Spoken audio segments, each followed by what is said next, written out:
La transition va devoir allier effectivement un certain nombre de transversalités dans les sujets qui sont les sujets et les objets politiques. Il va falloir effectivement accompagner les transitions, certains disent même les accélérer. En réalité, il s'agit surtout de penser la ville de demain qui ne sera pas en fait une ville campagne ou une campagne-ville, où il y aura en revanche de nouvelles aménités, des villes où on trouvera effectivement des services peut-être beaucoup plus proches. Et puis il faut aussi, je pense, beaucoup plus profondément encore repenser la ville, au-delà même en fait simplement de la construction ou de comment nous allons construire. Bien sûr qu'il y a des matériaux de haute qualité environnementale, qu'il y a des types d'habitats peut-être qui devront se repenser pour permettre en fait que la fraîcheur tout simplement et de ne plus être effectivement dans des silos où il fait très chaud, des habitats en fait construits sur dalles, etc., où il va falloir repenser aussi le lien de ceux qui habitent dans ces habitats aujourd'hui vers la montagne, peut-être imaginer même des plans grand chauds. Nous avons la chance ici, par la topographie en fait, de la région, d'avoir des accueils possibles en montagne. Et puis après, il y a aussi plus en lame de fond, encore plus, à réaliser en fait et à penser l'accueil en fait et la résilience du territoire à l'heure de la venue des migrants climatiques qui effectivement s'annoncent. Et on voit bien que les sujets, effectivement, au-delà des sujets habituels que nous avons à traiter quand on construit la ville, il y a également des sujets de bien-être, d'aménité pour les habitants. Il y a des sujets d'habitants où il va falloir effectivement penser avec eux à les emmener dans des endroits plus frais, plus vivables en été. Et puis il y a effectivement tout ce nouveau territoire, un territoire où finalement les nouveaux venus, ceux qui fuient en fait les problématiques climatiques, en plus des réfugiés que nous pouvons accueillir, des réfugiés économiques et des réfugiés politiques, eh bien, évidemment, il va falloir que nous pensions, réfléchissions, peut-être autour d'un conseil scientifique. C'est en tout cas ce que nous envisageons sur le territoire de Grenoble, un conseil scientifique en sciences molles qui puisse effectivement nous aider, comme nous avons eu des conseils scientifiques pour réaliser les piliers environnementaux, excusez-moi, ou le pilier environnemental du PCAEM, donc le plan climat-air-énergie métropolitain. Aujourd'hui, dans la délégation qui est la mienne aussi à la métropole, en lien forcément avec ce que je fais au niveau aménagement urbain à Échirolles, nous pensons à réfléchir l'écriture du pilier social du plan climat-air-énergie. Il va falloir prendre ce sujet des transitions et ne laisser personne au bord du chemin. Alors concrètement, qu'est-ce que ça veut dire?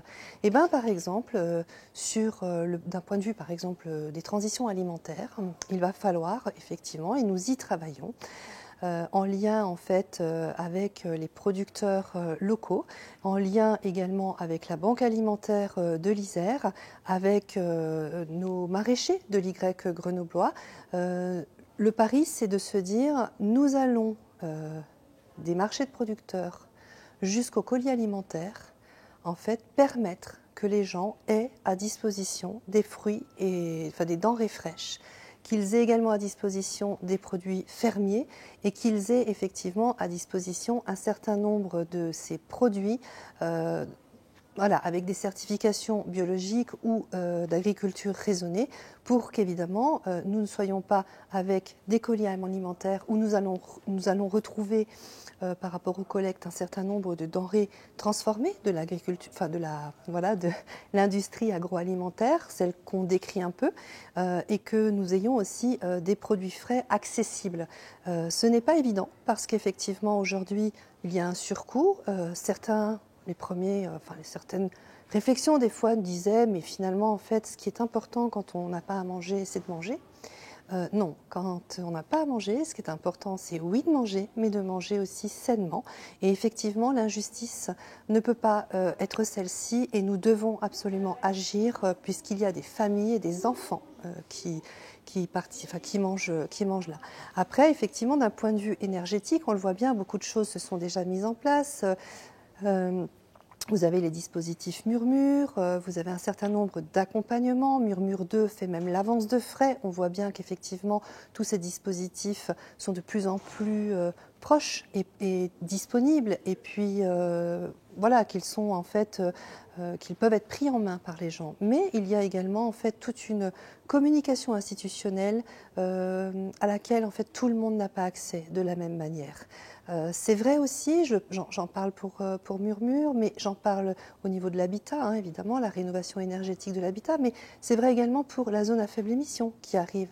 Tout le monde n'a pas accès en fait aux mêmes données institutionnelles, et c'est pour ça que là aussi en fait la plus-value, je dirais, que nous travaillons au niveau social et au niveau environnemental à la métropole, mais aussi dans la ville, c'est de rapprocher en fait je dirais, les lieux où naturellement vont les personnes, des fois qui ont le moins de ressources, pour amener en fait l'ensemble de l'accès au droit en travail partenarial avec les associations qui, en général, effectivement, sont à côté d'eux au quotidien. Vous le savez, par exemple, sur la ZFE, nous la voulons inclusive. Inclusive, ça veut dire que le report modal, c'est ce que nous allons chercher.